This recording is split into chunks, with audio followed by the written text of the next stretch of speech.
예, 저희가 공감 커뮤니케이션인데 일단 앞부분을 제가 좀 이야기를 하다가 그러다가 과제를 좀 드릴게요. 전달이 공감인데 정보가 귀했던 시절이었죠. 옛날에는 귀했던 시절이었습니다. 그래서 정보 주목도가 높았고요. 그러다 보니까 누가 엽서 하나만 보내도 그만큼 많이 주목하고 하는 형태였었죠. 그래서 전달만 해도 커뮤니케이션이 가능했었던 시절이었습니다. 예전에. 그런데 이제는 정보가 많아지니까 어떤 일이 벌어지냐면 정보 주목도가 아주 낮아졌습니다. 정보가 너무 많아져가지고요. 그래서 거의 쌓일 만큼 됐죠? 그래서 여러분들 다음 메일에 보시면 받은 편지함이 안 읽은 게 몇 개 있으세요? 거의 몇백 개 단위 있죠. 그걸 또 읽으세요? 아니면 한꺼번에 쓰레기통에 버리세요? 한꺼번에 쓰레기통에 버리죠. 그래서 아무도 안 읽습니다. 저도 뭐 이 정도 멍청 쌓여있고 한 매일 안 쓰는데 어쨌든 이렇게 정보가 많이 날라와요. 그러다 보니까 읽지도 않고 버려버리는 형태가 되는 거죠. 그럼 옛날과는 다른 이유가 전달했다고 그 내용이 커뮤니케이션 되는 게 아니라는 식이에요. 그래서 무엇이 중요해지냐면 공감이라고 하는 것이 정말 중요해지고 하는 거죠. 예를 들면은 여러분들 신문 보면은 맨 위에 헤드 타이틀이 있고요. 헤드 타이틀 밑에 사진이 있죠. 그리고 본문이 있죠. 그러면은 맨 처음 어떤 걸 보세요? 헤드 타이틀하고 사진을 보세요. 그리고 이걸 보고 난 다음에 마음에 들어라고 하면 본문이 있는 동태로 들어가는 거죠. 만약에 헤드 타이틀하고 사진이 마음에 안 들면 어떻게 될까요? 읽지 않고 그냥 넘어가는 거예요. 그러다 보니까 제목을 어떻게 하느냐면 낚시 형태로 막 하는 거죠. 그래서 읽고 나면 이상한 거 나오고. 그런데 어쨌든 우리가 지금 중요한 거는 독자가 얼마나 공감할 수 있는가가 더 중요한 시대로 들어가는 거예요. 그래서 얼마나 발송했느냐가 중요한 게 아니라 내용이 얼마나 공감을 획득할 수 있느냐에 따라서 커뮤니케이션이 가능해지느냐 못 가능해지느냐가 나오는 거죠. 그러면 어떤 시대로 가느냐 하면 설득에서 공감의 시대로 간다는 겁니다. 그런데 설득한다는 것은 뭐냐면 아무도 설득당하고 싶어 하지 않거든요. 게다가 누가 또 자꾸 설득하려고 하면 어떻게 되느냐면 이 귀를 막는 형태가 되죠. 혹시 결혼 안 하셨는데 최근에 가족 모임 갔었을 때 듣기 싫은 소리 들으시면은 이거 들으세요? 아니면 귀를 막으세요? 대부분 귀를 막죠. 너 언제 결혼할 거냐? 그러면 아예 안 가고 뭐 이렇게 하는 형태로 가죠. 그래서 오히려 설득하려는 메시지가 너무 많아지니까 사람들이 어떻게 하느냐면 오히려 무관심으로 대응합니다. 그래서 여기가 어디냐면 가장 핵심적인 곳이 여기예요. 용산 전자상가 같은데 가면은 사람들이 다 우리한테 어떻게 할까요? 설득하려고 해요. 뭐 찾으세요, 뭐 찾으세요, 뭐 찾으세요, 뭐 찾으세요, 막 이럽니다. 그럼 여러분들은 어떻게 대응하세요? 아무데도 보지 않고 앞으로 한번 보습니다. 왜냐하면 그 뭐 찾으세요라고 했을 때 반응하면 어떻게 되는 거예요? 가야 되거든요. 그래서 어떻게 되느냐면 반응하지 않는 형태로 가는 거예요. 설득이 너무 많아지니까 오히려 어떻게 되는 거죠? 반응하지 않는 시대, 무시해버리는 시대로 가는 거죠. 그래서 전단지 같은 거 이제 역 같은데 나오면은 지하철역 나오면 전단지 주시는 분들이 꼭 계시거든요. 그분들이 어떻게 주세요? 맨 처음에는 우리도 몰랐고 그분도 그냥 열심히 주니까 우리는 뭐 모르고 받았어요. 그런데 이거 받을 쓸모가 없는 거구나 라고 하는 걸 깨닫는 순간 어떻게 하세요? 그 다음부터는? 줘도 안 받아요. 그래서 뛰는 놈이 누가 있을까요? 근데 나는 놈이 있어요. 그래서 우리가 안 받으니까 그 아주머니들이 어떻게 주실까요? 가까이 올 때까지 기다렸다가 가까이 왔습니다. 무슨 깜짝 그래가지고 받아요. 그러고 나면 또 뛰는 놈에 나는 놈이 있고 나는 놈이 누가 있을까요? 타는 놈이 있거든요. 나는 거 위에 타는 놈이 있어요. 그래서 우리가 어떻게 하느냐면요. 몸에 확 부딪혀도 이제는 다 그냥 모른 척하고 있어요. 왜냐하면 아무도 설득당하고 싶지 않는 거예요. 그러다 보니까 어떻게 되느냐면 나는 아무 대답도 하지 않고 결국 설득 메시지에 사람들이 점점 반응하지 않는 시대로 가는 겁니다. 그럼 어떻게 해야 될까요? 설득을 하지 마세요. 설득하는 것이 아니라 어떻게 하면 관심을 얻고 공감을 얻을까 하는 것이 커뮤니케이션의 기본 관점인 거죠. 그러면 어떻게 하면 사람들이 관심을 얻을 수 있을까요? 사람은 비슷한 사람을 만나면 마음이 편안해집니다. 비슷한 사람. 그래서요, 먼저 비슷한 부분, 서로 공감되어지는 부분들을 찾는 것이 더 중요하고, 그러면 마음이 열리고, 그 다음에 커뮤니케이션이 가능해지는 거죠. 그래서 저는 맥심 모카골드 참 좋아하거든요. 모카골드라고 치면 저랑 비슷한 사람들이 있어요. 막 이렇게 모여있고요. 그래가지고 모카골드가 짱이네, 뭐 이런 사람들 하면, 뭐 모카골드라는 것 접점만으로도 서로 공감대가 형성되어지고, 친한 척이 되니까, 그 다음에 커뮤니케이션이 가능해지는 거죠.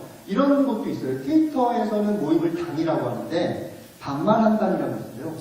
그저 나이 상관없이, 직업 상관, 재산 상관없이, 내가 갑이냐, 내가 을이냐, 갑을 논쟁 없이, 돈 줄놈, 돈 받을 놈, 이자 받을 놈 상관없이, 희동갑이냐, 한 살 차이냐, 추잡한 계산 없이 무조건 반말이다. 싫다고 꺼져라. 존대하며 가식 부리는 반말한당인데 이 당들은 모여가지고 뭐 할 거예요? 반말이에요. 근데 회원이 몇 명일까요? 9,743명이에요. 이렇게 많습니다. 그래서 모여서 뭐예요? 반말이에요. 반말에 관심 있는 거죠. 그렇죠? 그리고 또 이런 모임도 있어요. 혹시 아세요? 대한민국 어버이연합이라고? 대한민국 어버이연합이라고 있어요. 대한민국의 정체성이 훼손될 것 같으면요.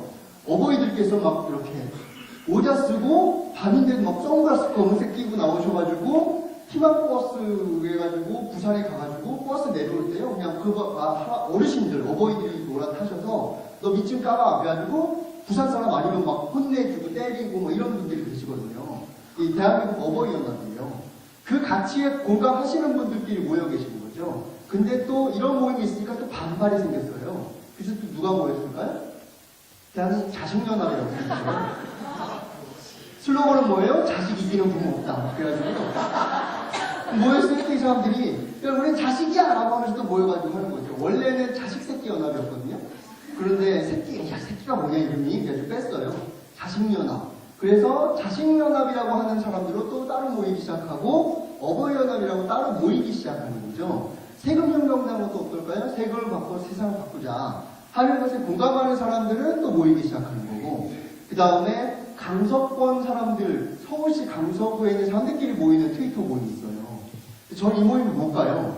왜냐하면 저는 소주 2잔만 마시면 막 토하거든요. 진짜 못 마셔요. 그런데 토하면 얼굴이 하얘져요.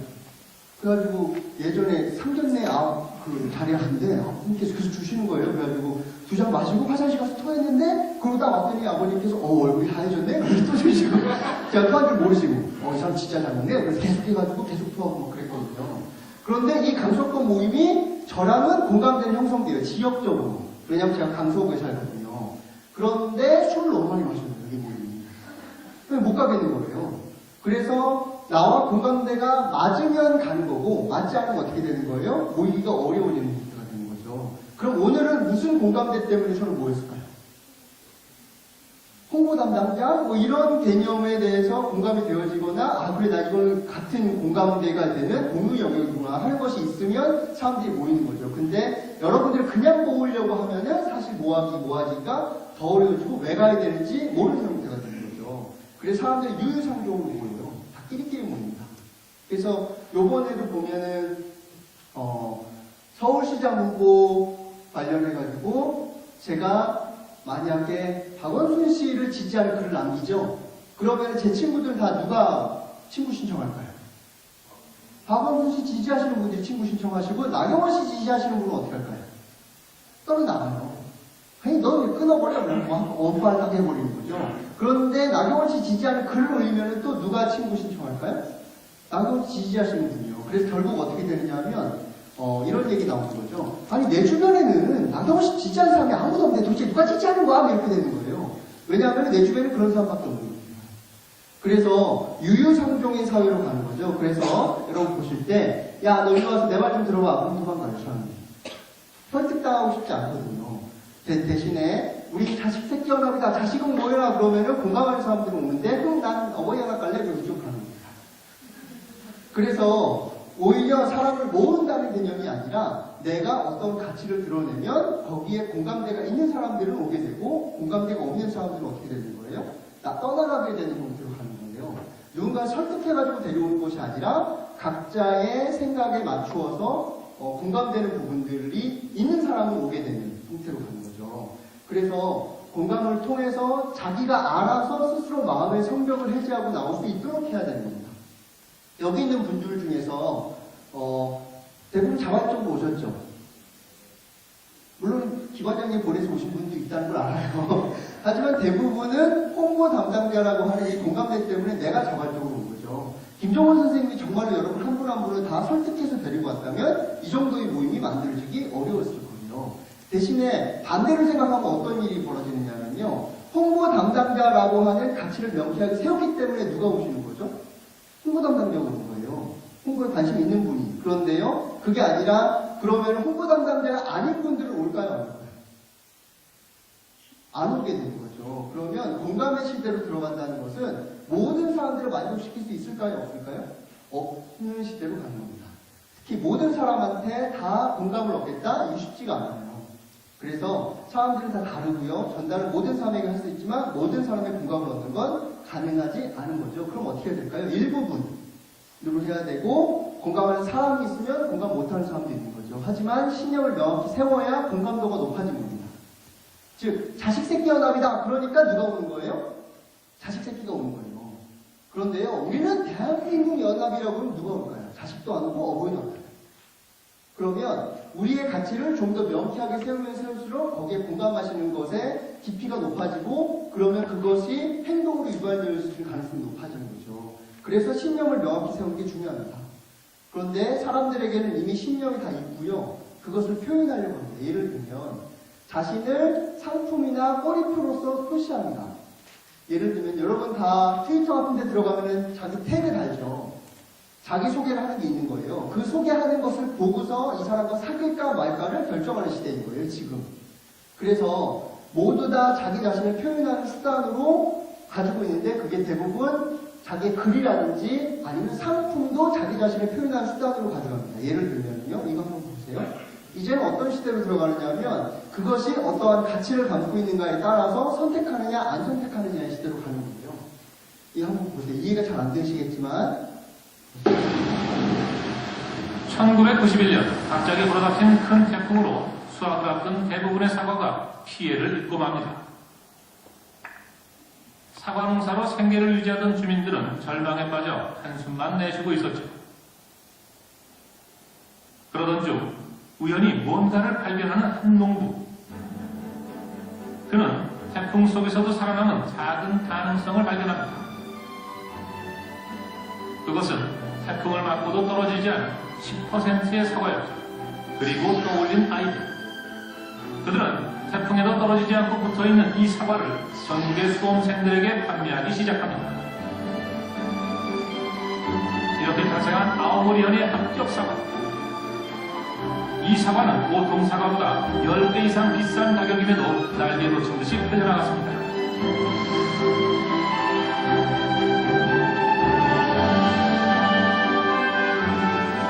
태풍을 맞아 보통 사과보다 당도도 떨어지고 상처도 많습니다.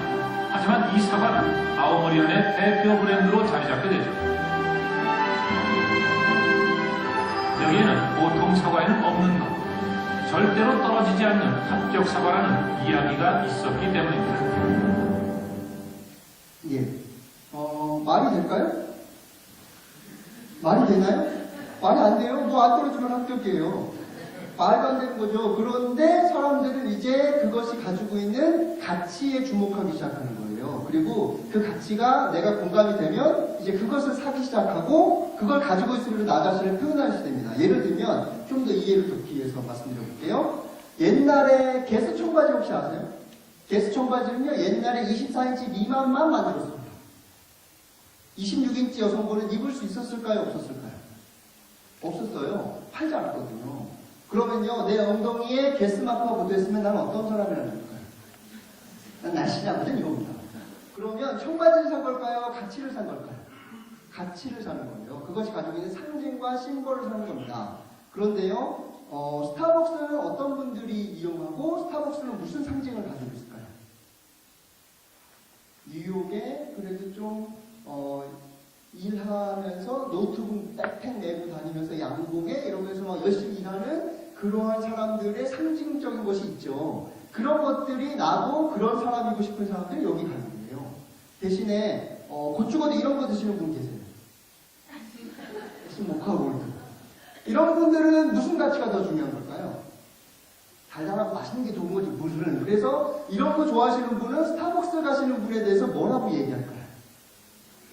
된장이요? 뭐 이렇게 얘기하잖아요. 그렇죠. 그래서요, 이런 분들은 스타벅스에 데리고 가도 잘 안 가려고 해요. 왜요? 내가 그렇게 보일까봐. 즉, 자기의 생각이 나는 어떤 사람이다라고 하는 신념과 가치는 정해져 있는 상태에서 거기에 부합되는 상품을 사서 나 자신을 표현해요. 또 해볼까요? 아이폰과 아이패드를 갖고 있는 사람은 어떤 상징을 갖고 있을까요? 아이폰과 아이패드를 갖고 다녀요. 그럼 난 어떤 사람인 거죠? 예, 혁신이고, 그리고 난 세상을 좀 더 빠르게 하고, 얼리어답터고, 이런 느낌들이 있단 말이에요. 그래서 아이폰과 아이패드 갖고 계시는 분. 예, 이런 분들이 그런 것들을 따라가시는 분이에요. 그래서 그런 새로 나오면 무조건 막 삽니다. 그렇죠? 그런데 이런 분도 있어요. 나 지금 충분해. 막 하시면서. 이 세상이 세상이 망가지는 거야. 저런 것 때문에. 막 그러면서 하시는 분은 이거는 어떠한 걸 상징일까요? 디지털적일까요? 아날로그적일까요? 아날로그적.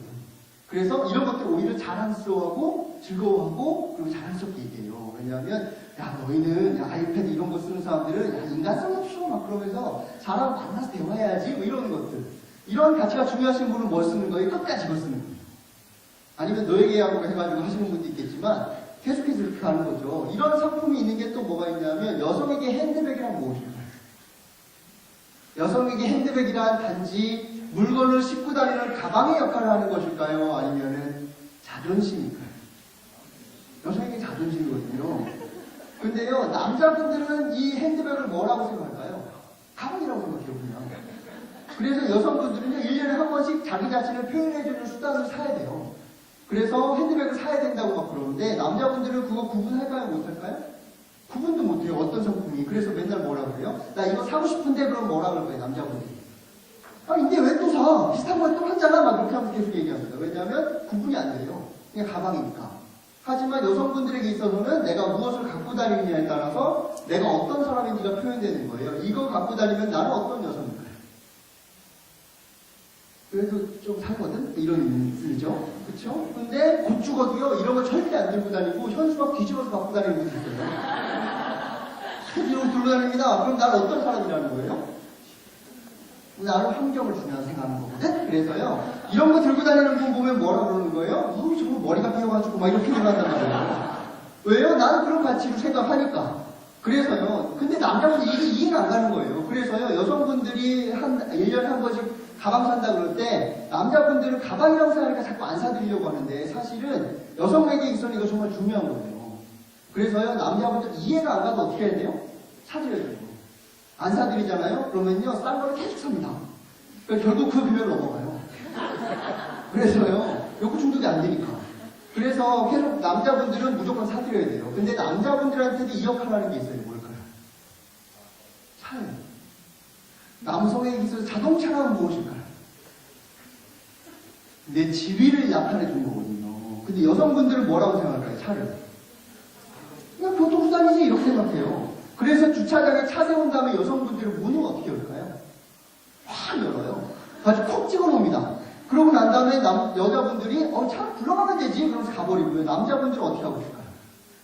울면서 닦고 있어요. 내 지위가 손상됐어 그러면서 울고 막 닦아요. 왜요? 여성분들은 그냥 교통수단이라고 생각하는데 남자분들은 자기 자신을 표현하는 수단이라고 생각하거든요. 그래서 여성분들은요 자동차를 구분을 못해요. 어떻게 해요? 큰 차, 작은 차, 뭐 중간 차 이렇게만 얘기해요. 왜냐하면 관심이 없거든요. 마치 남자분들이 핸드백 구분 못하는 거랑 똑같은 거예요. 그래서 이런 광고, 말도 안 되는 광고가 나옵니다. 요즘 어떻게 지내냐는 친구의 말에 그랜저로 대답했습니다. 뼈명하면서 번쩍번쩍 오는 거예요. 근데 친구가 뭐라 그럴까요? 잘 지내는구나, 부럽다, 뭐 이렇게 생각하는 거예요. 이런 말도 안 되는 거지 같은 광고가 나오는데 남자분들이 공감을 해요. 왜요? 진짜로 그러니까요. 그래서 남자분들 중에는요, 심지어 자동차하고 대화도 시도하는 분이 있어요. 실제로 있습니다. 그래서 어떻게 해요? Look straight into my eyes. I stood up and staring at you. Don't show off your sexiness like that to everyone. 제트로들은 숨가쁘는 이런 것들이 있어요. 그래서요, 멀리 여행 갔다 오잖아요. 그럼 남자분들 내리면서 뭐라 그러냐면, 야, 진짜 수고했어. 내가 맛있는 엔진오일 넣어줄게. 막 그러면서 엉덩이 쳐주고 막 그래요. 왜냐하면 진짜로 자기 자신이 중요한 거거든요. 그런데 가끔 가다가 이런 분도 있어요. BMW만 타고 다니는 분도 있어요. 버스, 메트로, 워크. 그래서 그랜저 타고 다니는 분 보고 뭐라고 생각하는 거예요? 좀 개명 없는 사람 같으라고. 아직도 환경을 생각하지 않고 이렇게 하는 거죠. 그러면요, 그분한테는 BMW 타고 다니는 분한테는 그랜저 드리면 타고 다닐까요? 안 타고 다닐까요? 안 타고 다녀요. 왜요? 내가 그런 사람을 보일까봐. 그래서 생각해 보세요. 환경운동 하시는 분들이 무엇을 안 타고 다니시죠? 수용차 안 타고 다니세요. 왜요? 나는 그 가치가 더 중요한 거예요. 그러면요, 이제 무엇을 갖고 있느냐에 따라서 자기 자신을 표현하는 시대로 들어가고, 그런데 이 중에서는 이런 것도 있는 거예요. 그래서 여성분들이 헤드를 산다고 할 때는 남자분들 어떻게 해야 된다고요? 사드려야 돼요. 사드려야 돼요. 그런데요, 남자분들 차 산다고 할 때 여성분들 어떻게 해야 될까요? 사드려야죠. 소유치유가 나오니까요. 또 얼마 좋아요? 싼 거 주고 비싼 거 없잖아요. 그러니까 헤드를 사주세요. 저렇게라도 가야 되는 거예요. 근데 자기 자신을 표현해주는 수단인 거죠. 그런데 여기까지는 공유하기가 어려웠어요. 왜냐하면 나 그랜저 샀다라고 하면은 자랑하면 어떻게 되죠? 재수없거든요. 나 MCN 가방 샀어 라고 하면서 자랑하면 어떻게 되는 거예요? 그 순간? 재수없는 사람 되는 거예요. 그래서 자랑을 잘 못했어요. 대신에 자랑을 하고 싶죠. 그래서 어떻게 하셨어요? 친구랑 카페 가가지고 이야기할 때도 괜히 가방 같은 거 괜히 앞에다 올려놓고 난 다음에 다른 사람이 어머 너 가방 샀구나 라고 하면은 그때서야 아 그래 내가 이 가방 샀어 라고 하면서 자랑하게 되는 거죠. 왜냐하면 이런 내 자신을 표현하는 지위나 이런 것들을 드러내는 가치의 상품은요 자랑하는 순간 재수 없어지거든요. 그런데 자랑해도 괜찮은 가치의 것이 있어요. 뭐냐 하면 사람들이 서로 공유하는 가치입니다. 자랑할 수 없는 가치에서 자랑해도 되는 공유 가치가 있는데 뭐냐면 비기슈 잡지 아세요? 비기슈 잡지는 뭐 하는 거죠? 그쵸. 노숙인 분들이 판매원이 되셔서 그래서 이 잡지를 팔고요. 대신에 그 중에 일부 수익금이 그분의 자립기금으로 쓰여지는 거예요. 그러면 나는 비기슈를 사면은 나는 어떤 사람이라는 걸까요? 잡지를 산 걸까요? 나눔을 실천한 개념남일까요? 나는 나눔을 실천한 개념남이거든요. 그래서요, 비기슈 잡지 산 사람들만 이상하게 인증샷 같은 거 올려요. 저 이런 거 올렸다니까요? 라고 하면 밑에 댓글로 또 멘션이 뭐라고 해요? 당신은 개념남, 뭐 이렇게 나옵니다. 이런 걸 자랑해도 사람들이 오히려 좋아해요. 이런 공유 가치들이 있는 거죠. 또 무엇일까요? 공정무역 커피, 공정무역 초콜릿, 이런 거 있죠. 이런 것들은 공유하고 싶은 가치를 갖고 있는 거예요. 또 바디샵은 어떨까요? 바디샵도 화장품 가게인데 내용 보세요. 동물실험 반대하고 커뮤니티 트레이드하고 자아존중 고치, 인권보호, 지구환경보호라고 하는 이 가치를 중요하게 얘기하고요. 화장품 회사인데요. 근데 실제로 동물실험을 반대하는데도 불구하고 거래처가 동물실험을 하죠. 그럼 거래를 끊어버렸어요. 그런 진정성을 가지고 있는 곳이거든요. 그러니까 이런 동물실험 가치라든지 이런 가치에 공감하시는 분은 화장품을 쓸 때 무엇을 쓰는 거죠? 바디샵을 선택하게 되는 하나의 요소로 들어가는 거예요. 그래서요, 옛날에 물 하면 어떤 물이 있었냐면, 보통 물 광고 한번 생각해 보세요. 옛날에는 물 하면 화산암 반수를 만든 건 뭐죠? 제주 삼다수, 그쵸? 그리고, 에비앙에서 나온 뭐 미네랄을 풍부한 물은 뭐예요? 에비앙. 그리고 바다에서, 해양에서 심층수를 뽑아 올린 물, 이런 것들 있잖아요. 물의 기능과 속성을 강조했어요. 그래서 물을 팔았거든요. 근데 이 광고 한번 보세요. 물에 무엇을 강조하나?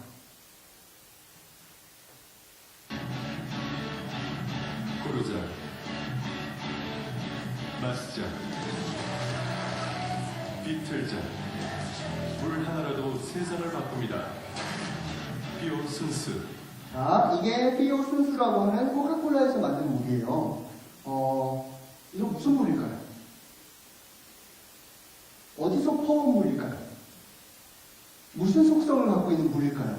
그건 하나도 얘기하지도 않고 가르쳐주지도 않습니다. 단지 어떻게 하자는 거죠? 술술 고르자, 술술 마시자. 왜요? 술술을 줄일 수 있으니까.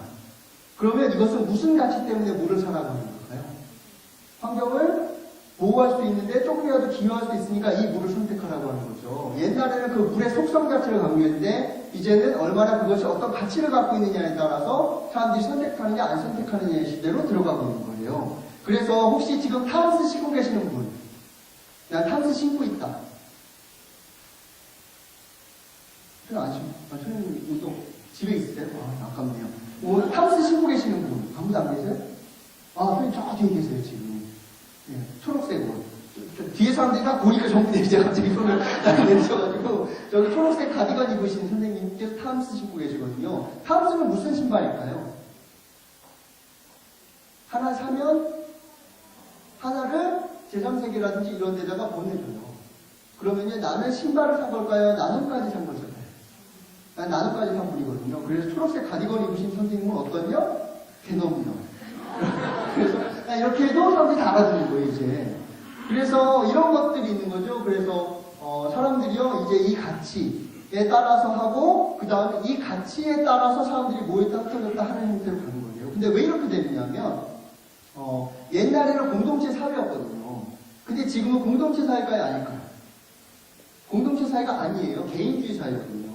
그러면요, 제가 선생님이랑 사귈까 말까, 즉, 이 사귄다는 이성으로 사귀는 게 아니라, 관계를 맺을까 안 맺을까를 판단할 때 선생님이 누군지 어떻게 알고 제가 맺을까요?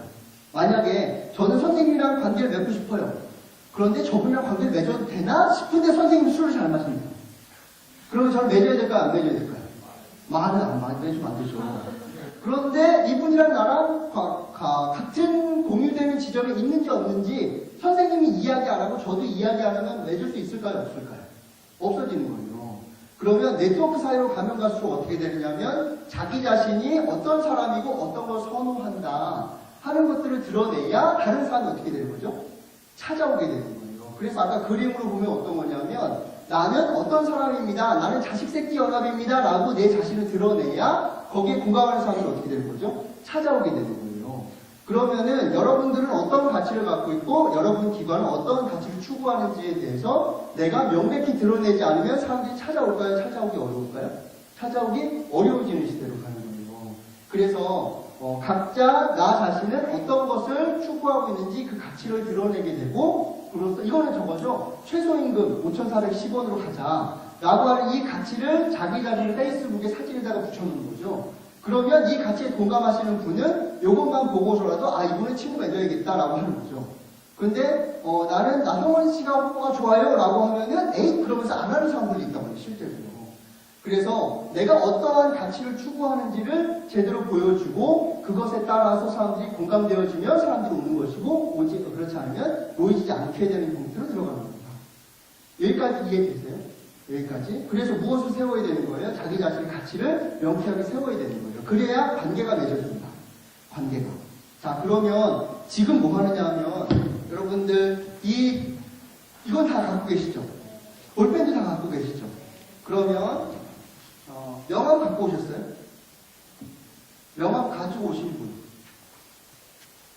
그래도 홍보 담당자로 다행이에요. 보통은 안 갖고 오시는데 사회복지사분들이 명함 여러 개 갖고 오셨죠? 그냥 한 10개 갖고 오셨나요? 그런 거 아니면 많이 갖고 오셨죠? 사회복지사분들이 현장에서 일하면서 홍보 담당자는 그래도 괜찮은데 보통의 사람들은 사람들한테 시달려가지고요. 인간들한테 시달리잖아요, 여러분들이. 그래서 이 생각하시는 것 같아요. 무슨 교육받으러 와도 명함도 안 갖고 오세요. 그리고 다 어떻게 하고 계세요? 다 활짝 끼고 계세요. 그러면서 무슨 생각하느냐 하면 내가 너까지 알아야 돼? 뭐 이런 생각 하시는 것 같아요. 그래가지고요. 교육 8시간 받아도 아무도 이야기 안 합니다, 서로. 8시간 동안 옆자리 있었는데도요, 그냥 아무도 인사도 안 하고 그냥 다 가세요. 그런데 이 교육, 오늘 소셜 프리즘 모임에서 전국에 있는 홍보 담당자끼리 모일 수 있는 아주 좋은 기회거든요. 그러면요, 여기서 제 강의 듣는 것보다 차라리 네트워크 10명 맺어가는 것이 훨씬 더 저는 힘이 있다고 생각해요. 그런데 어떻게 해야 되느냐면, 내 자신을 드러내지 않으면 네트워크가 만들어질까요? 안 만들어질까요? 안 만들어져요. 그래서 여기 보시면, 종이 보시면 맨 뒤에 노트라고 적혀있는 부분이 있어요. 노트. 라고 적혀있는 부분들이 있거든요. 이 부분을 접어가지고 이 페이지를 이렇게 들고 다니는 거예요. 들고 다니실 때 어떻게 들고 다니시냐면 나 자신을 먼저 드러내야 상대방이 나랑 맺을지 안 맺을지 얘기하게 되는 거죠. 그러면 양원석이라고 적으시고 맨 위에는 아직 적지 마세요. 양원석 적으신 다음에 밑에는 내가 관심사 있는 홍보 영역에서 이 내용이 있죠. 한 2가지나 3가지만 적으세요. 잔뜩 적어놓으면 사람들이 어차피 글씨가 너무 적어가지고 가까이 온단 말이에요. 그러면은 불편해요. 모르는 사람들이 가까이 오잖아요. 그럼 불편해요. 그래서 여러분들 엘리베이터 타시면 다 어떻게 하고 계세요, 요즘에는? 다 번호만 째려봐요. 왜요? 관계가 없는 사람이 가까이 오니까. 그래서요, 지하철 타면은 맨 처음에 어디 앉죠? 빈자리 오면 맨 끝에 앉아요. 2번째 사람은 어디 앉을까요? 이쪽 끝에 앉아요. 3번째 사람은 어디 앉죠? 가운데. 왜요? 서로 거리가 있는 게 편하니까요. 그래서 여기다가 뭘 적으시냐면 양원석 이름이라고 먼저 저를 얘기를 쓰면 양원석 쓰시고 밑에는 홍보 영역과 관련해서 내가 관심 있는 부분 있죠. 예를 들면 마을신문 아니면 난 SNS 이렇게 해가지고 2개나 3개의 태그만 적으세요. 2개나 3개의 태그만 적으신 다음에 제가 자 일어나세요 그러면 전부 다 이러고 일어나시는 거예요. 자 일어나세요. 그러고 난 다음에 이걸 들고 돌아다니세요. 그러고 난 다음에 내 태그랑 비슷하거나 같은 분 있잖아요. 그분의 최소한 10개의 명함은 오늘 가져갈 수 있도록. 아시겠죠? 이해되세요? 자 그러면은 지금 제가 1분 드릴게요. 이름하고 내가 원하는 태그 2개, 3개, 많아봤자 3개까지만 적는 시간 잠깐 드릴게요. 지금 하실 때 이런 개념이 있는 거예요. 나 자신이 어떤 사람인지 드러내면 그리고 상대방도 드러내면 거기에 맞춰서 공감대에 형성되어지는 사람끼리는 관계가 형성되고 그렇지 않으면은 관계가 일단 맺어졌다 하더라도 흩어지거나 아니면 잘 안 맺어지거나 하는 형태가 된다는 거죠. 그러면 여기에서 중요한 개념은 먼저 나 자신을 어떻게 해야 된다는 거죠? 드러내야 된다는 거예요. 드러내야 되는데 그러면 사회복지는 어떤 신념을 갖고 있을까요? 사회복지. 사회복지의 신념은 우리가 깊게 공감하되 공감의 범위도 넓은 게 무엇이냐면 우리 사회복지의 신념은 근데 저는 제가 생각할 때 너무 두루뭉술한 것 같아요. 사랑나는 희망 기쁨, 작은 사랑 큰 기쁨 뭐 이런 신념을 이야기하는데 너무 넓어요. 너무 넓어서 마치 모든 사람으로부터도 공감대를 아무것도 형성하기 어려운 형태로 들어가는 거죠. 그래서요. 그런데 여기에서 우리가 힌트로 하나 얻을 수 있는 게 뭐냐면 지금 개인주의 사회가 됐거든요. 개인주의 사회가 됐는데 위험은 어떨까요? 더 커졌어요 지금. 개인주의 사회는 되는데 위험은 더 커졌으니까 개인이 느끼는 위험의 강도는 어떨까요? 훨씬 더 높아진 거예요. 특히나요 글로벌한 세상과 글로벌 기업에게서부터 국가라고 하는 단위는 우리를 보호해줄 수 있을까요? 없을까요? 보호해주기 어려운 시대로 들어간 거예요. 예를 들어 한번 보세요. 이때 국가는 도대체 무엇을 해줬을까요? 그런데 옛날 공동체 사회였으면 어땠을까요? 서로 도와줬을 거예요. 근데 공동체 사회는 아닌데 개인주의 사회가 된 상태에서 국가가 개인을 책임져주기에는 너무 단위가 커요. 그런데 글로벌 기업과 또 대응하기에는 국가의 단위는 어떻죠? 너무 작아요. 그래서 어디에도 유용하지 않은 형태로 가는 겁니다. 지금 국가가. 그래서 여기에서 국가가 한 일도 없고요. 여기서 국가가 한 일도 없고 여기서 국가가 한 일도 없어요. 특히나요. 이분에게 있어서 국가란 무슨 의미일까요? 이거 어떻게 할 수 있는 방법이 없거든요. 그렇다고 개인주의 사회니까 어떻게 하는 거예요? 전부 다 차 안에 있어요. 이런 사회로 가는 거죠. 그런데 국가가 도움 주기는 어려워져요. 생존을 위해서는. 또 릭이라고 합니다. 그는 나무를 절단하다 손가락 끝을 잘려먹혔습니다. 릭은 의료보장 범위에서 벗어나 있었습니다. 그래서 병원은 선택을 하라고 했습니다. 보시면 두 손가락이 잘려나왔죠. 근데 병원이 선택을 하래요. 무슨 선택을 하라는 걸까요? 중지봉합에 6만 달러, 약 5,800만 원이고요. 아니면 약지봉합에 12,000달러, 약 1,160만 원이거든요. 그러니까 돈이 없으니까 둘 중에 하나 선택하라는 겁니다. 그래서 너무 기분이 상했어요. 사람 몸에다가 값을 매기는 거잖아요. 하지만 어떻게 했을까요? 결국 12,000달러의 약지를 택해요. 이게 어디에 나오는 거죠? 시코에 나오는 겁니다. 미국 의료보험과 관련해서 시코 다큐멘터리에 나온 내용이거든요. 그러면 이러한 글로벌한 의료라든지 영리병원이라든지 하는 것으로부터 국가가 또 우리를 지켜주기가 어려워진 세상으로 가는 거죠. 그러면 사람들은 어떻게 해야 될까요? 혼자 남겨진 사회에서 내가 생존하기 위해서는 어떻게 할까요? 보편적인 인권이라든지 즉 내가 아무리 약자라 하더라도 나를 지켜줄 것이다라고 하는 그 인권이라고 하는 것에 대해서 사람들이 갈망이 높아져요. 그리고 서로 협력하는 사회에 대한 것들에 대한 희망이 높아집니다. 욕구가 높아져요. 그러다 보니까 어떻게 되느냐 하면 사람들이 보편적 인권이나 협력하는 사회에 대해서 이야기하기 시작하고 이것을 강렬하게 이야기하면 할수록 사람들이 공감대를 얻기는 더 쉬워질 겁니다. 왜냐하면 반대로 이야기하면 어떤 사회로 가는 거예요? 혼자 따로따로 떨어진 사회로 가는 거예요. 그래서 혼자 살 수 없는 사회임에도 불구하고 개인주의 사회가 됐고 그런데 국가가 날 도와주긴 어려울 것 같고 그러니까 어떻게 해야 되는 거죠? 내가 생존하기 위해서는 다른 사람한테도 잘해줘야 되고 다른 사람이 또 나한테 도움 주기를 바라는 사회로 가는 거예요. 그것에 대한 사람들의 희망은 많아지는데 정작 그렇게 살고 있을까요? 못 살고 있을까요? 살기 어렵단 말이에요. 그러면 누군가가 이것을 이끌어가고 주장하면 주장할수록 사람들의 공감대는 높아질 거예요. 특히나 개인들 입장에서는요, 어떻게든지 간에 도움을 받고 싶은 마음이 있는 거예요. 그래서 모르는 사람한테도 도움을 요청하고 또 모르는 사람을 도와주게 돼요. 그래서 트위터에 무슨 일이 일어났느냐면 어떤 분이 화장실에 와가지고 응가했는데 휴지가 없었어요. 그래서 어떻게 했을까요? 트위터에다 알려줬어요. 저 어느 화장실에 3번 칸에 있는데 휴지가 없어요. 도와주세요. 그랬더니 어떤 일이 일어났을까요? 누구 뛰어왔어요. 그 얘기를 듣고요. 그래가지고 휴지를 갖다 줬어요. 그래서 스펀지가 하루 신기해서 똑같이 실험했거든요. 그랬더니 어떻게 됐을까요? 똑같이 됐어요.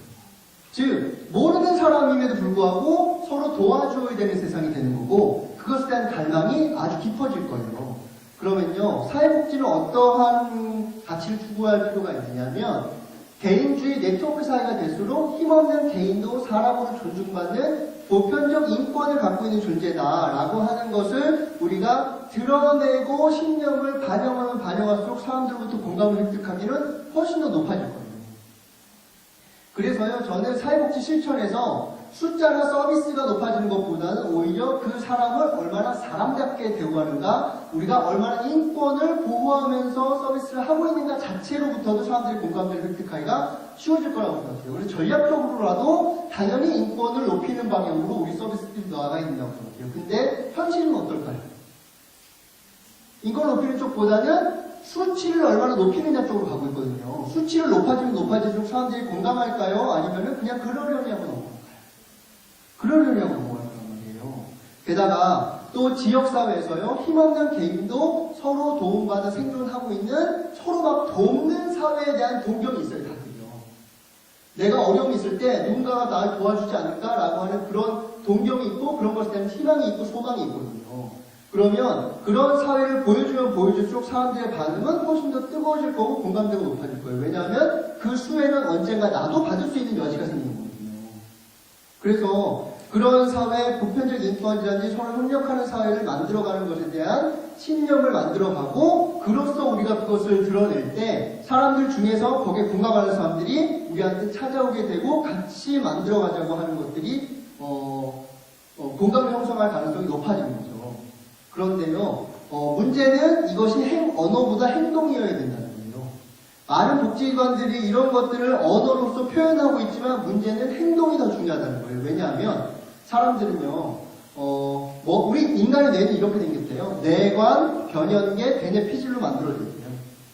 그래서 뇌간이라고 하는 건 뭐냐면 파충류의 뇌예요. 그래서 맨 처음 어떤 거냐 하면은 파충류의 뇌는 적을 보면 도망갈까 말까 이것만 판단하는 거예요. 본능적으로. 그러고 난 다음에 포유류의 뇌는 어떤 거냐 하면 도망가면서 감정을 느끼는 거예요. 좀 무서워 라고 하는 감정을 느끼고 그 다음에 인간의 뇌는 논리적인 부분들을 감당하는 거예요. 그래서 사람의 뇌는 파충류의 뇌, 포유류의 뇌, 인간의 뇌 이렇게 세 가지로 구분할 수 있다고 그래요. 뇌 과학자분들이. 그런데 여기에서 먼저 작용하는 게 뭐냐면 파충류의 뇌하고 포유류의 뇌가 우선 작용해요. 예를 들면요. 이 사진을 보면 무엇이 느껴지세요? 그러면 본능적으로 뭐가 나오냐면 야 피해라고 하는 거예요. 그러고 난 다음에 다음 번이 뭐예요? 무서워 덜덜덜 거리는 포유류의 뇌가 감정을 느끼고 그 다음에 세 번째로는 분명히 저 칼로 나 찔렀을 거야. 도망가기 잘했어 라고 하면서 논리적인 판단을 하게 되는 거지. 이성적 판단을. 근데 사진을 맨 처음 봤을 때 느껴지는 게 뭐예요? 피해라고 하는 것과 그 다음에 포유류의 이 두 가지가 먼저 이루어지는 거죠. 근데 또 다른 사진 하나 보세요. 그러면 이 아이가 나왔어요. 얼굴 표정이 어떠세요? 좋아요. 왜요? 기본적으로 접근해도 된다는 파충류에 대해 명령이 나오거든요. 그러고 난 다음에 무슨 생각하시는 거예요? 사랑스러워. 예뻐. 뭐 이렇게 나온 거예요. 그러고 난 다음에 다음번에는 이 아이는 눈도 동그랗고 정말 예뻐 라고 하는 것으로 나오는 거죠.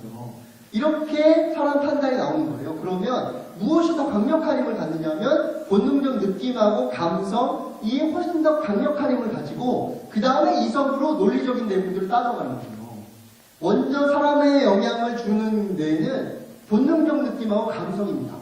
그러고 난 다음에 그것을 후합리화해요. 그래서 본능과 감성으로부터 호감을 얻는 것이 중요하거든요. 근데 본능과 감성으로부터 영향을 미치는 것이 무엇이냐면 이거 한번 보세요. 이제 자기 왔어. 자기 왔어. 자기 왔어.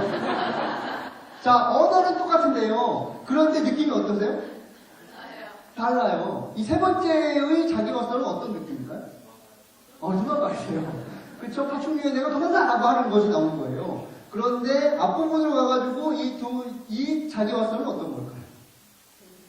이 자기와서는 그래 안겨 이런 것들이 나온단 말이에요.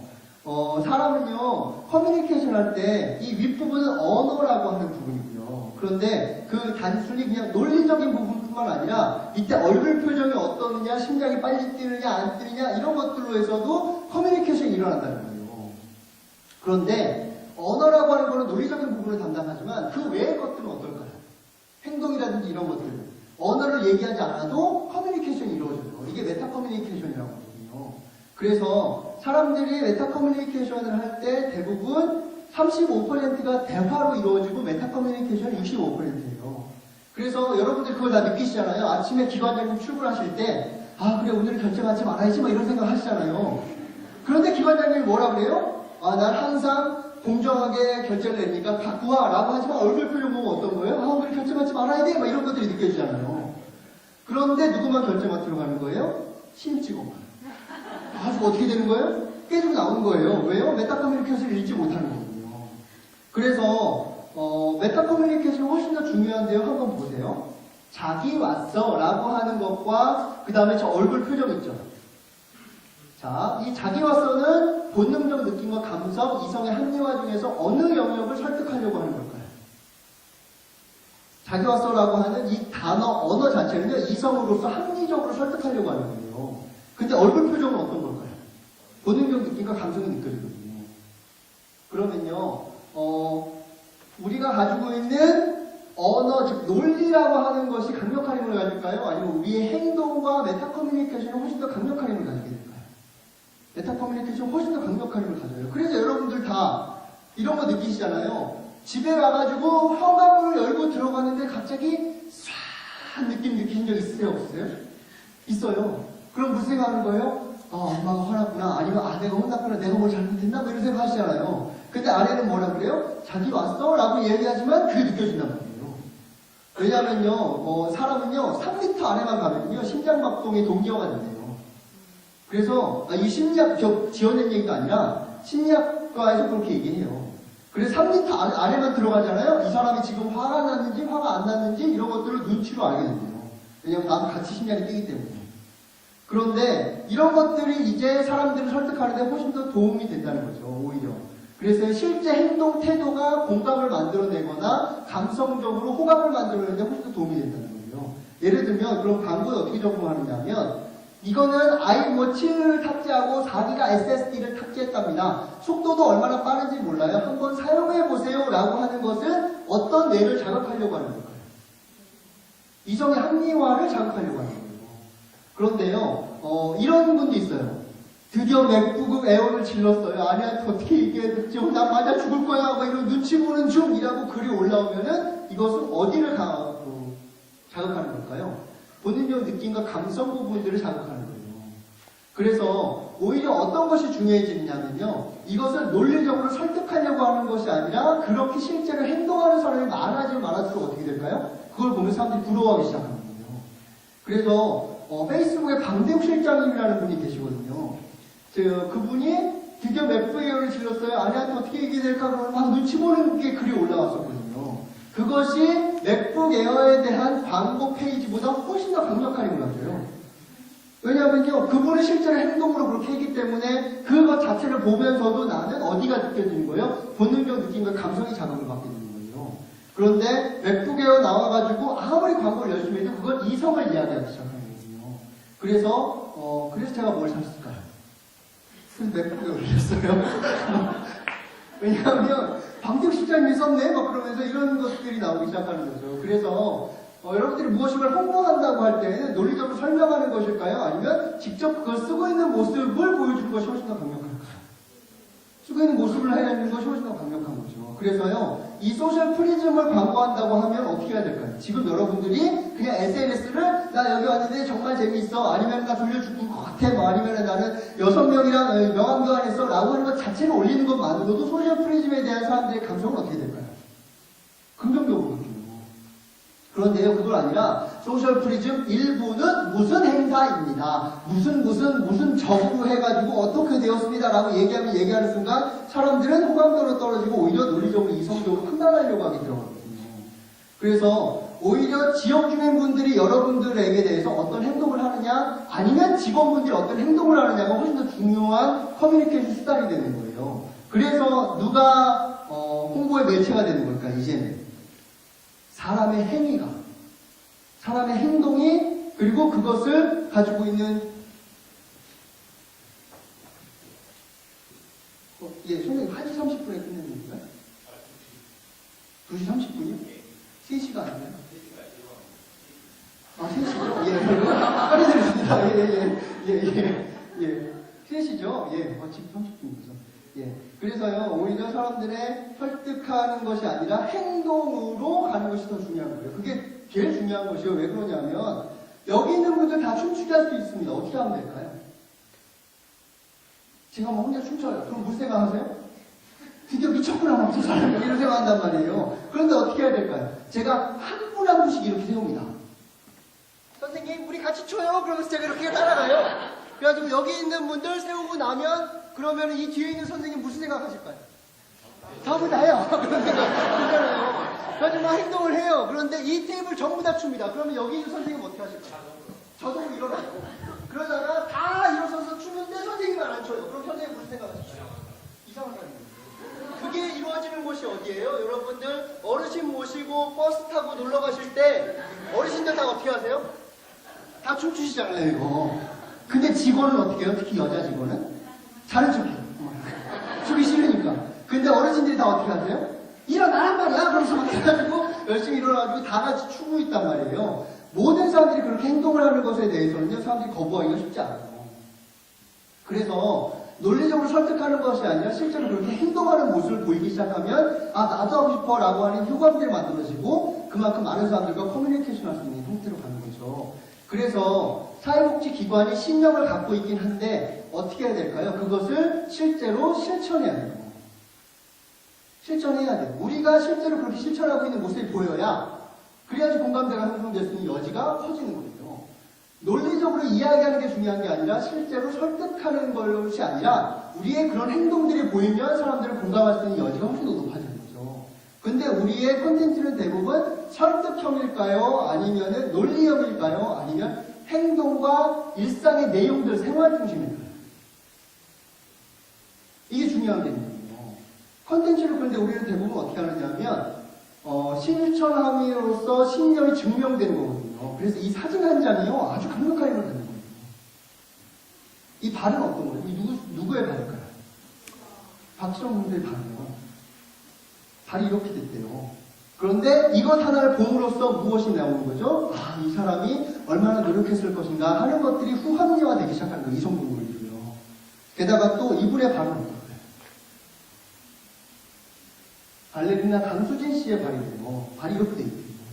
그러면요, 강수진 씨가 그동안 몇 시간을 노력했고 얼마나 일했고 하는 걸 보이는 것보다요, 설명해 주기보다 이 사진 한 장은 어떻게 되는 거예요? 그 나머지 것들이 전부 다 후합리적으로 이성적으로 생각이 되기 시작하는 거예요. 그리고 받아들여집니다.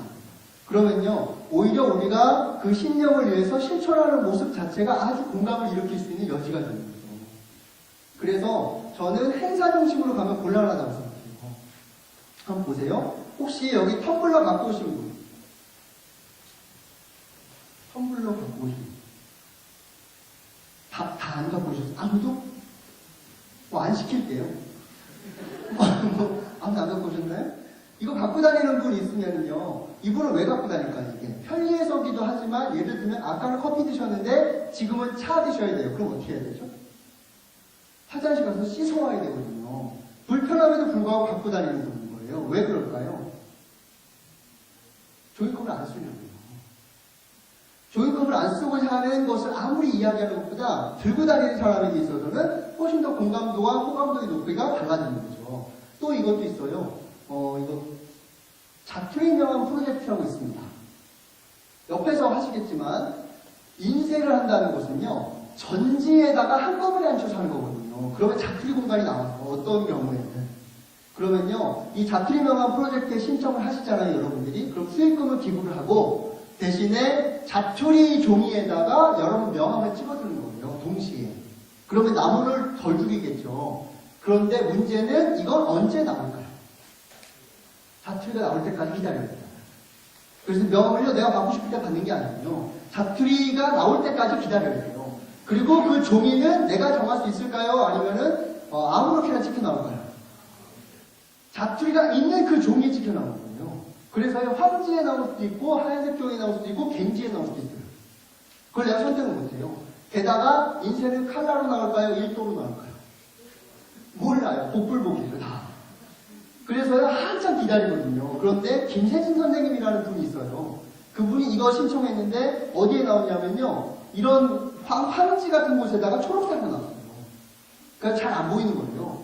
그러고 난 다음에 15시에 끝내달라는 말씀이었습니다. 이걸 가지고 지역 주민이나 어느 분 드리잖아요. 그러면 받으신 분이 근데 이게 잘 안 보이네요 라고 하는 거예요. 그런데 김찬 선생님이 뭐라고 했냐면 이거는 자투리 명함 프로젝트라고 해서 내가 원하는 걸 뽑는 게 아니에요 라고 이야기하는 순간 김찬 선생님은 어떻게 보세요?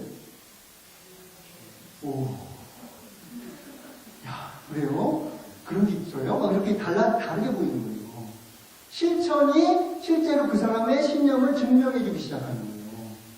그래서요, 실천을 가지고 실천할 때 비로소 공감대가 확산되어지는 거예요. 그럼 우리의 컨텐츠를 무엇으로 잡아야 될까요? 무엇을 표현해야 될까요? 그럼 당연히 우리가 실천하는 것, 지역 주민이 활동하고 실천하고 있는 그 일상의 삶과 생활의 모습이어야 되는데 우리는 주로 무엇을 담을까요? 행사와 특별활동을 담아요. 행사와 특별활동. 그런데요, 특별활동은 1년에 몇 번이나 할 수 있고 그리고 얼마나 공감될까요? 숫자가 공감될까요? 혹시 이거 보시면서 감동적이라고 느끼시는 분? 너무 감동적이야. 저렇게 많이 올라갔네? 그러면서 이거 보면서 감동하는 사람 거의 없어요. 근데 우리의 소식지들은 이런 걸 담고요. 사진은 또 어떻게 찍을까요? 이렇게 찍어요.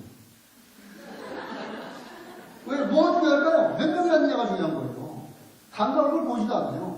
그러다 이 사진 보면서 너무 감동적이야. 저렇게 많은 사람이 모였네? 이렇게 할 사람 아무도 없지만 이 행사도 어디서 찍을까요? 사진을. 저 맨 뒤에 찍어요. 왜요? 몇 명이 왔냐가 중요하거든요. 그래서 뒤통수만 다 나오고 감사 얼굴 보이지도 않고 뭐가 중요할까요? 현수만 중요해요. 그래서 제가 옛날에 그 생각도 했어요. 현수막만 포토샵으로 바꾸면 안 될까? 이런 생각도 했어요. 그런데 이런 것들이 전혀 감동적이지 않은 거예요. 왜냐하면 특별활동이기 때문에요. 특수한 행사 중심이라는 거죠. 이렇게 설명식의 내용은요. 사람들의 감동과 공감을 얻기가 쉽지 않고 숫자와 그래프는 감동 거리가 멀어요. 근데 무엇이 중요할까요? 작은 것, 사람의 사연이 훨씬 더 중요한 거예요. 사람의 사연이. 그래서요. 사람의 사연이 얼마나 있느냐? 우리의 관심은 사람과 사연이에요. 특히나 여러분들 인간극장 보세요. 인간극장 아세요? 예, 인간극장은 무엇을 다룰까요? 사람 이야기잖아요. 사람 이야기를 다룹니다. 그러면요, 사람들은 사회복지에 기대하는 것은 행사일까요? 아니면 숫자일까요? 아니면 사람의 삶일까요? 사람의 삶이거든요. 사람의 삶인데 우리는 정작 어디로 흘러가고 있느냐면 숫자와 그래프 얼마나 많은 사람이 참여했는가 하는 쪽으로 가고 있는 거죠. 그렇죠? 그래서요, 인간극장 보면은 오히려 사람들이 이야기가 달라요. 근데 생각해 보세요. 어느 행사에 참여한 사람의 얘기가 나와요. 근데 행사도 드러날까요? 안 드러날까요? 드러나요, 자연스럽게요. 단지 그 사람 한 명에 초점을 맞춰서 하는 거죠.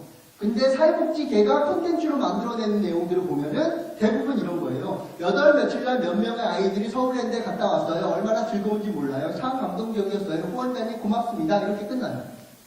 이게 행동적이거든요. 그러니까 행사 중심적으로 풀어내는 거예요. 근데 그 중에 한 아이에 대한 이야기로 들어가기 시작하면 그 감동적으로 들어갑니다.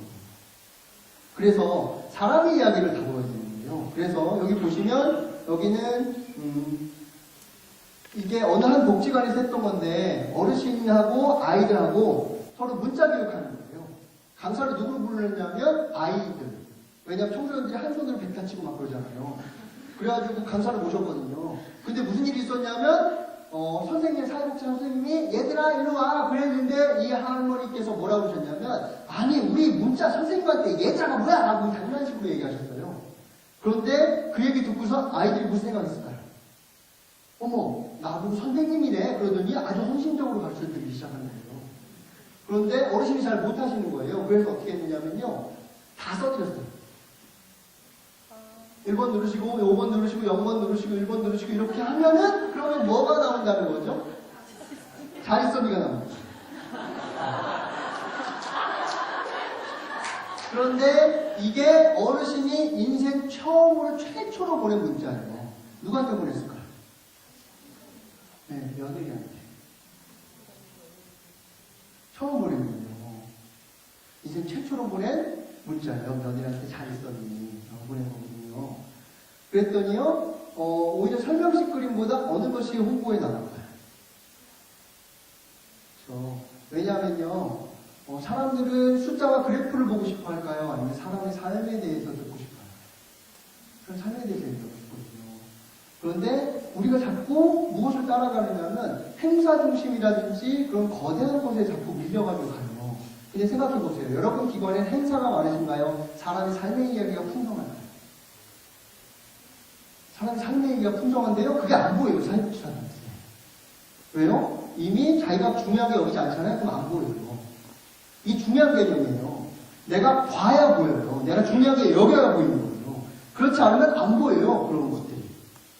실험해볼까요? 저는 누구 닮았죠? 중요하다고 생각하지 않으니까 안 보인단 말이에요. 그럼 다른 사람 있어요? 누구 닮았을까요? 김연아 선수 전 코치 브라이언 오쇼 코치 닮았어요. 저는 한국 사람일까요? 외국 사람일까요? 어느 지역 사람일까요? 알아. 보이세요? 이게요, 자기가 중요하게 여기는 것만 보이고요. 그렇지 않으면 보이질 않아요. 한번 보세요. 그래서요, 자메이카에서는 오토바이 사고가 많이 일어난대요. 그 주된 이유가 무엇인지 다음 그림을 보면서 한번 살펴보세요. 오토바이 이렇게 타고 다니세요. 이렇게 타고 다니고요. 또 이렇게 타고 다니는 이렇게 참. 예, 뭐가 보이세요? 자, 왜 사람은 오토바이 사고가 이렇게 많이 일어날까요? 왜 그럴까요? 시선이 분산돼가지고요? 그럴까요? 헬멧을 안 썼거든요. 헬멧을 안 쓴 거예요. 보세요. 헬멧을 안 썼잖아요. 근데 뭘 보신 거예요, 지금? 뭘 보셨어요, 지금? 특히 남자분들 뭘 보셨어요? 어딜 보셨어요? 엉덩이를 보셨잖아요. 왜요? 본능적으로 그렇게 간대요, 눈이. 남자분들 탓할 게 아니라, 이렇게 심리학에서 실험을 했는데, 이렇게 사진 이렇게 갈 때는 동공이 이러고 있다가, 갑자기 여자 나치 사진 나오니까 자기도 모르게 본능적으로 8배로 확대가 되더라고요, 동공이. 남자분들이 원래 시각적으로 약하대요. 근데 이 사진을 보면서 어디에 꽂히는 거예요? 엉덩이. 그래서 후합리적으로 이성적으로 행동하는 거죠. 이성화하는 거죠. 합리화. 그래. 저렇게 해가지고 시선이 분산돼가지고 사고가 날 거야. 라고 하지만 사실은 무엇을 안 쓴 거예요? 헬멧을 안 쓴 거거든요. 문제는 보여도 어떻게 되는 거예요? 못 보는 거예요. 보여도 못 보는 거예요. 왜요? 일상의 삶이 중요하다라고 이야기하지 않으면 어떻게 되는 거예요? 그걸 중요하게 내가 여기지 않잖아요? 그럼 안 보여요. 우리 감동적인 내용이 없다니까 하지만 실제로 그걸 보는 사람들은 어떨까요? 그게 중요하다고 믿는 사람들은 보여요. 그래서 어떤 일이 있냐면 복장 같은 데 가면은 어르신들 한글 몰라가지고 가르쳐드리는 그런 거 있잖아요. 그렇죠? 그런데 어르신들 한글 모르시는 분들이 한글 배워가지고 한 3, 4년 배운 다음에 이제 졸업식이라고 하잖아요. 그러면 졸업하세요. 그러면 앞에 나오셔가지고 한 어르신께서 이제 떠나는 글 그래가지고 막 쓰세요. 읽으세요. 그럼 어떤 일이 벌어질까요? 어르신도 울어요. 울어요. 그러면 앉아 계시는 다른 어르신들도 다 어떻게 하실까요? 다 울어요. 다 울어요. 그리고 후원자분도 어때요? 울어요. 근데 유독 안 우는 사람이 있어요. 누굴까요? 사회복지사예요. 왜요? 난 작년에 봤거든요. 그렇게 뭐라 그러는 거예요? 실습생이 와도 이때는 다 어르신들 울어 막 그러면서 얘기해 줄 거 아니에요. 왜요? 난 작년에 봤거든요. 신입 직원일 때는 다 울어요. 그래, 이게 정말 중요한 일이구나. 얼마나 감동스러운지 몰라. 하지만 2, 3년, 4년 지날 때부터는 어떻게 되는 거예요? 다 운다니까. 그래서 막 행사 준비하고, 막 컵하고, 막 이런 것들을 준비하는 거예요. 왜요? 이게 점점 감동스럽지 않은 거예요, 나 자신에게. 그러다 보니까 무엇을 못 발견하는 거예요? 사람의 삶이 풍성하다는 걸 잘 못 발견해요. 그래서 무슨 교육 받으러 가세요? 스토리텔링 교육 같은 거 막 받으러 가요. 근데 우리 삶 주변에 우리가 활동하고 있는 삶 주변에서는 이미 어떤 것이 많아요? 당사자의 감동적인 스토리가 너무 많거든요. 근데 그걸 발견하는 게 아니라 어떻게 하려고 하는 거예요? 스토리텔링 교육받아가지고 스토리를 따로 쓰려고 해요. 이미 감동스러운 게 많은데. 왜요? 우리가 거기에 점점 매몰된 거죠. 그래서요, 그저 평범한 밥 한 숟가락으로 떠먹는 거, 이거 평범하다 할까요? 그렇지 않아요. 그렇지 않아요. 만약 중증장애 아동 시설에서라도 평범했을까요? 그렇지 않거든요. 근데 부산 아이들의 집이라고 하는 곳에 홈페이지가 있어요. 거기 가면은 무슨 글이 있냐면요. 거기 수녀님께서 한 달에 한 번씩 아마 글을 쓰실 거예요. 근데 몇 년째 지금 쓰고 계세요. 근데 무슨 얘기를 했냐면, 3년 전에, 우리 그 아이 데리고 병원에 갔는데 의사 선생님이요, 중증장애아동 시설이라서, 밥을 못 넘기니까 목에 구멍을 뚫으라고 해요. 그걸 넘기라고. 그런데, 내가 차마 그렇게 할 수 없어가지고, 데리고 와가지고, 3년 동안 밥 떠먹는 훈련을 시킨 거죠. 그래서 오늘 어떤 거예요? 결국, 한 숟가락을 많이 흘리긴 했지만 떠먹는 거예요. 내가 그때 의사 선생님 말씀 안 듣기를 얼마나 잘했는지 모르겠어요. 라고 하는 내용들이 거기 홈페이지에 있어요. 그런데요, 이 기관의 홈페이지, 소식지는 어떻게 발송할까요? 칼날까요? 아니에요. A4지에다가요, 그거 프린트해가지고 보내줘요. 그런데요, 방명록에는 뭐라고 써있을까요? 우리 집에도 보내주세요. 라고 써있어요. 중요한 거는요, 그런데 이것을 귀하게 여기는 사람만이 결국 무엇을 찾게 되는 거예요? 컨텐츠를 찾게 되는 거예요. 찾게 되고. 그래서요, 자기 이름을 쓰는 것 자체가 비문의자분들한테는 정말 감동적인 이야기거든요. 그래서요, 우리가 일상에 감동해야 돼요. 그래야 그걸 찾아내요. 근데 그거는 홍보 담당자가 찾아낼 수 있는 걸까요? 아니면 담당자가 찾아낼 수 있는 걸까요? 담당자가 찾아낼 수 있는 거거든요. 홍보 담당자한테 노는 순간 홍보 담당자는 감동보다는 어떻게 쓸까요? 설명식의 나열식으로 쓰기 시작해요. 왜냐하면 내용을 모르니까요. 그래서 컨텐츠를 누가 만들어내야 되느냐면 그 사업을 담당하고 계시는 선생님이 만들어내야 되고 그것을 배포하거나 그것을 어디에 실을까 매체에 실을까 하는 것들이 홍보 담당자가 해야 되는 거죠. 그래서 사회사업가가 작은 일상의 의미를 알고 작은 것에 감동할 때 비로소 어떻게 되는 거예요? 공감할 수 있는 메시지가 되는 겁니다. 그래서 저는 이 시가 중요하다고 생각해요. 내가 그의 이름을 불러주기 전에는 그는 다만 하나의 몸짓에 지나지 않았다. 내가 그의 이름을 불러주었을 때 그는 나에게로 와서 꽃이 되었다. 내가 그 이름을 불러주었을 때 비로소 나에게 와서 꽃이 되는 거예요. 꽃으로 봐주실 거냐 아니냐는 여러분들이 결정하시는 거죠. 그래서요, 보세요. 이은자 그만 눈물을 떨어뜨렸습니다. 쉰이 다 되어 처음 써본 내 이름 그만 눈물을 떨어뜨렸습니다. 그렇죠? 이건 누가 발견할 수 있을까요? 실제로 그 사업을 담당하고 계시는 분들은 이 내용들을 다 겪으시면서 간단 말이에요. 이런 에피소드 같은 내용들 그리고 당사자의 삶의 내용이 묻어나는 것들은요.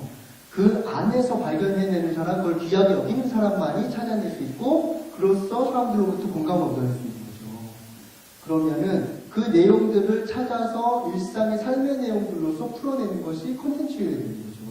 특히나 저는 만약에 당사자의 얘기를 풀어내기 어렵다 그러면요 사회사업가 자신에게 눈을 돌렸으면 좋겠어요. 왜냐하면 이 과정 속에서 내가 무엇을 느끼고 있고 나는 얼마나 인권을 지키려고 노력하고 있는가, 마을 주민들이 서로 어떻게 서로 협력하는 사이가 될 수 있도록 만들어내려고 얼마나 처절하게 노력하고 있는가 그 자체만으로도 사람들은 어떻게 될까요? 그 사회사업가를 보면서 거기에 대해서 공감하기 시작할 거예요. 그런데요 우리한테 이런 능력이 떨어졌어요. 왜냐하면 이런 글쓰기 능력이 없어져 버렸단 말이에요. 무슨 글쓰기 하느라고요? 사업계획서 쓰는 거. 사업계획서 글쓰기 능력은 늘어났는데요. 그런데 우리의 일상에 자기의 생각을 담아내는 글쓰기 능력은 전부 다 없어지셨어요. 게다가 몇 년 전에 싸이월드 만드셨잖아요. 싸이월드 하면서 글쓰기 능력이 더 잃어버렸어요. 왜요? 무엇만 올렸을까요? 이런 거. 난 뭘 먹었어요? 라고 하는 사진만 올리고. 이렇게 되다 보니까 내 감성과 내 이야기를 하는 시간들이 점점 없어지는 거죠. 그래서요, 여러분들이 사회사업하면서 느끼는 어려움, 눈물, 즐거움, 기쁨, 보람, 환희 등을 고백하는 로드북이나 성장 드라마처럼 쓰면 좋겠어요. 사회복지사에게 만약에 초점 맞춰 쓴다면. 그리고요, 그것이 아니라고 하면, 그러면 그런데 우리가 무엇인가 당사자의 이야기를 쓴다고 할 때에도 이 관점을 꼭 지켰으면 좋겠어요. 뭐냐면요. 당사자의 어려움은 일단 그대로 인정해요. 그런데 당사자가 자기 삶을 살아가고자 노력하는 모습을 그려줘야 돼요. 소식지에, 홈페이지에 당사자의 이야기가 삶의 모습이 그려진다 하더라도 불쌍한 모습으로 그려지면 안 돼요. 그거는요, 그 사람 인격 팔아먹는 거란 말이에요. 그리고 그것은 사람들이 다 알아야 나중에 됩니다. 너희들이 인격을 팔아먹었구나 라고 하는 걸 얘기한단 말이에요. 특히나 더 무서운 얘기 해드릴까요? 여러분들이 사업계획서 같은 거 삼성 프로젝트 받기 위해서 우리들이 보통 어떻게 썼냐면요. 이 우리 동네에 있는 아이들은 인격이 뭐 하고, 그 다음에 뭐 ADHD고, 그 다음에 가정은 파탄되어 있고 하는 것으로 프로젝트 냈단 말이에요. 그렇게 설명했어요. 그리고 우리 지역사회에 왜 후원이 필요한 거예요? 우리 아이들은 그런 불쌍한 아이들이거든요. 우리 지역은 정말 불쌍하거든요. 해가지고 후원 받았단 말이에요. 그런데요, 우리가 좋았던 아이들이 대부분 무엇을 희망할까요? 나중에 장래 직업으로. 사회복지사 되고 싶은 사람이 꼭 있거든요. 그래가지고요, 실제로 여러 번 기관에 들어왔다고 생각해보세요. 나중에. 그러고 난 다음에, 와, 우리 그 천사 같았던 선생님, 나를 도와주셨던 선생님은 도대체 나를 뭐라고 설명해 주셨나? 그래서 옛날에 삼성 프로젝트 꺼내보자마자 무슨 생각 하실까요? 뭐 나를 ADHD와 이 세상의 모든 문제를 갖고 있는 애를 묘사했네? 라고 하는 걸 보는 순간 그 선생님에 대해서 어떻게 생각하시나요? 무서운 선생님이었어? 라고 느끼잖아요. 그런데요, 저 청소년 복지 담당했었거든요. 제가 도왔던 청소년이 지금 부천에서 일하고 있습니다. 얼마 안 남았다니까요. 얼마 안 남았어요. 그럼 그 아이들이 우리 선생님에 대해서 인격을 지켜준 선생님이라고 얘기할까요? 아니면 무서운 일이에요. 그런데 지식인들이 이걸 지적하기 시작했어요, 지금. 그래서요, 당사자의 삶을 살아가고자 하는 모습으로 주체가 될 수 있도록 만들어야 된다고 생각해요. 그래서 소식지에는 무엇의 얘기가 실려야 되는 거예요? 당사자가 자기의 삶을 주체적으로 해서 노력하는 모습, 지역 주민이 주체가 돼서 서로 협력하면서 살아가려고 하는 노력하는 모습이 담겨야 된다고 생각해요. 완성되느냐 안 되느냐는 중요하지 않아요. 단지 그런 사회를 위해서 노력하는 것만으로도 사람들은 그 내용에 대해서 공감하기 시작할 거예요. 왜냐하면요, 로미오와 줄리엣이 있는데요, 둘이 서로 사랑해가지고 어떻게든지 간에 위협을 이겨내가지고 막 하려고 하는 순간 갑자기 천사가 내려서 전부 다 해결해줘요. 그럼 이 이야기는 감동적일까요? 아니면 허무할까요? 허무해요. 당사자와 지역사회가 지역사회의 문제를 스스로 막 해결하려고 노력하는 순간 짜잔 복지가 되어서 모두 다 해결해줬어요. 자, 그럼 이 이야기는 감동적일까요? 아니면 허무할까요? 허무해요. 그래서 소식지의 주체는 누구여야 될까요? 그걸 판단하는 가장 것이요, 소식지만 봐도 알아요. 이 기관이 지역사회를 주체로 세우고 있는가 아니면 기관을 주체로 세우고 있는가에 대해서요, 완전히 구분이 될 수 있는 것이 뭐냐면 소식지와 홈페이지 콘텐츠가 무엇으로 구성되어 있는가. 그것만 봐도 이 기관이 무슨 가치로 일하는가가 바로 들어가요. 그런데 이것에 대해서 사람들이 더 확인하기 시작하고 지적하기 시작할 거라는 거예요. 게다가 당사자의 강점을 찾아서 당사자가 활용하는 모습으로 담아요. 그리고 지역사회가 그렇게 살려고 노력하는 모습을 담아야 되는 거죠. 게다가 다 목표가 달성되지 않았다 하더라도 상관없어요. 그 도전하는 모습 자체의 사람들은 공감해요. 감동스러워요. 그래서요, 앞으로 운동선수는요, 지금보다 돈 더 많이 벌 거예요. 훨씬 더 많이 벌 거예요. 왜 그럴까요? 갖고 넘는 드라마고 끝없이 도전하거든요. 좌절하지만 계속 도전하기 때문이고, 삶이 도전하는 것 자체로 아름다워요. 이거 한번 보세요. 많이 아시겠지만 이 내용을 보세요.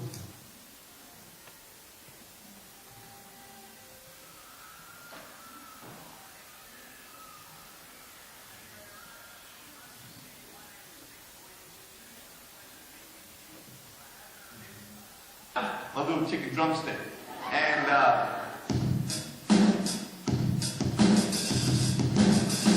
so it's like, you know like that? That would be really cool if I could get this and get some techno going like, here we go. 1, 2, 3, 4. Yeah. There you go. You like that? Is that cool? Beautiful. But honestly, along the way, you might fall down like this. Ready? Right? Hello! Right? So what do you do when you fall down? Get back up. Everybody knows to get back up, because if I start walking, I'm not going to get anywhere. But I tell you, there are some times in life where you fall down. You feel like you don't have the strength to get back up.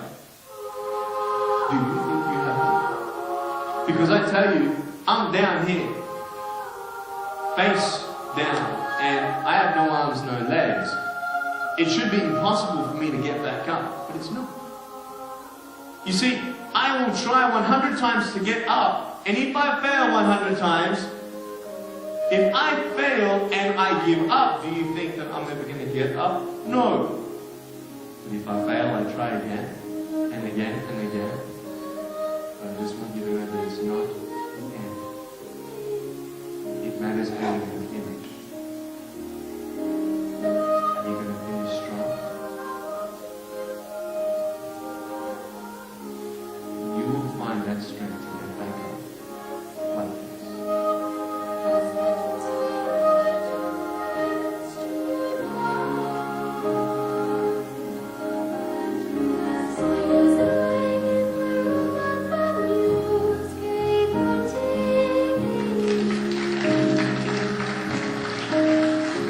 자신의 온몸을 내던져 이야기를 전하는 니게 몸짓은 강연을 들은 아이들의 마음에 깊이 남았고 그 감동은 연설이 끝난 후에까지 이어졌다. 인생의 고비 앞에서도 실패를 두려워하지 않고 끊임없이 도전하는 니게 모습에 사람들은 뜨거운 감동의 눈물을 흘렸다. 저는 그렇게 생각해요. 우리가 생산해내는 콘텐츠가 과연 당사자를 불쌍하게 여기는가, 아니면 당사자를 주체로 세우고 당사자가 자기 삶을 살기 위해서 최선의 노력을 다하고 있는 그런 주체로 이야기하고 있는가. 그런데 사람들이 더 듣고 싶어하고 더 감동적으로 생각하고 공감하는 내용은요, 사람을 불쌍히 여기는 것이 아닙니다. 오히려 그것은 무엇을 이룬 거냐면 가치를 이룬 거예요. 가치를 이룬 거예요. 오히려 가치를 설정하고 그 높은 가치와 이상을 향해서 달성하지 못한다 하더라도 계속 달려나가고자 하는 그 모습을 격려하고 지지하고 살려드리는 그 한 분 한 분의 이야기를 통해서 우리로 하여금 사람들이 공감하게 되고 우리와 커뮤니케이션하고자 하게 될 거예요. 근데 정말 안타까운 것은 우리가 환경 속의 인간이다 보니까 무엇을 자꾸 이야기하느냐면 얼마나 숫자와 행사와 규모 중심으로 우리도 평가해 왔다 보니까 어떻게 되는 거예요? 우리 은연중에 우리 지역사회 내에 우리가 돕는 당사자분들 중에 이러한 자기의 삶을 살아가고자 노력하는 분들의 콘텐츠가 눈에 보이지 않기 시작했어요. 그래서 무엇이 나오는 거죠? 그냥 똑같은 행사 중심의 다른 것과 똑같은 내용의 콘텐츠로서 어떻게 도구를 활용해서 알릴 것인가만 생각하지 콘텐츠 자체를 어떻게 사회성답게 만들까에 대해서는 점점 잃어가게 되는 거죠. 그러면요, 그만큼 콘텐츠 자체가 힘을 가지지 못하게 될 것이고, 그러면 그럴수록 도구, 기술에 자꾸 매몰되게 될 텐데, 그것보다는 오히려 저는 기술이 아니라 콘텐츠를 얼마나 갖추어가느냐가 선행적으로 우리가 생각해야 될 부분이고, 그걸 하기 위해서는 오히려 사회적다운 가치라는 것이 무엇이고, 당사자는 어떤 존재로 가질 것인가, 그리고 지역사회는 어떻게 서로 협력하는 것으로 우리가 바라볼 것인가 하는 이 가치 중심적인 생각들을 좀 더 살려야 된다고 생각해요. 그리고 그걸 위해서 우리가 진정으로 활동할 때 그 내용이 아마 맨 처음에 이야기하셨던 인컴 브로드밴드 거기에서는 오셨던 선생님이 이야기하신 거랑 똑같이 진정 커뮤니케이션으로 갈 거라고 생각해요. 그래서 여러분들이 가지고 있는 콘텐츠가 무엇인지, 그리고 우리 지역사회에 얼마나 당사자와 지역 주민이 주체로 되어지는 이야기들이 많은지 한번 살펴보시고, 그로서 콘텐츠를 발견해내는 여러분들이 되면 되겠습니다. 궁금한 거 없으시죠? 예, 제가 하다 보니까 딱 1분 남아가지고 질문 없으시죠? 있으세요 혹시? 없죠? 예, 예. 그러면은 오늘 이후 시간까지 같이 네트워크 맞으시면서 가시면은 좋겠습니다. 네, 고맙습니다.